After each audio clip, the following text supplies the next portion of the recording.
children.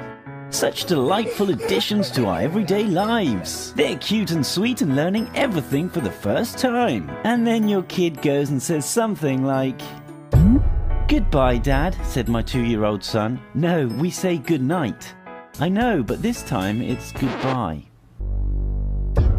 "Daddy, can you cut off someone's tongue without killing them?" A mother asked her daughter what she was thinking about, and she replied, "I'm imagining the waves of blood rushing over me." I caught my daughter saying, "Die, die, die, die." So I ask, "What's that you're saying?" And she turns to face me and just whispers, "Die." "So I shouldn't throw him in the fire," said my 3-year-old daughter while holding her baby brother for the first time. "Daddy, remember that time we died?" I wake to find my 3-year-old standing by my bed staring at me with a huge grin on his face. "What are you doing?" I finally say. "Nothing," he says, still grinning. At this point I realize he's got his hands behind his back. "Are you holding something?" "No." I look anyway. He's hiding the largest carving knife behind his back. We got my little sister a puppy for Christmas. When she woke up and saw the dog, she said, "My baby, it's not time for you yet," and tried to pick up the dog and shove it in her mouth.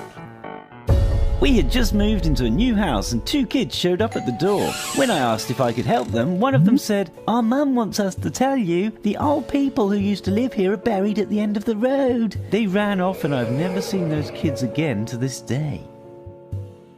As I was driving down the road, my kid was about to nod off. Right before the lights changed, he said, "Last time I died in a fire." "Mum, I promise I won't ever chew on your bones. I promise." My 4-year-old son asked my pregnant sister if there was a baby in her belly. She said yes. With a completely straight face, he slid from his chair and headed for the kitchen, saying, "We need to get it out. I'll go get the knife." My daughter saw me getting dry skin off my shoulder after bad sunburn and asked if she could keep my skin flakes and put them in a jar so when I die she can make a mummy mask to remember me always. My 3-year-old daughter stood next to her new baby brother and looked at him for a while, then turned to me and said, "Daddy, it's a monster. We should bury it." At my great-uncle's funeral, my daughter asked when he was going to turn into a zombie. I was sound asleep, and around 6 a.m. I was awoken by my 4-year-old daughter's face inches from mine. She looked right into my eyes and whispered, "I want to peel all your skin off." My little cousin drew a picture of a black monster, looked up at me and said, "He told me to draw this. He's coming for you. You better hide." I said, "Go back to sleep. There isn't anything under your bed." To which my son replied, "You're right. He's behind you now."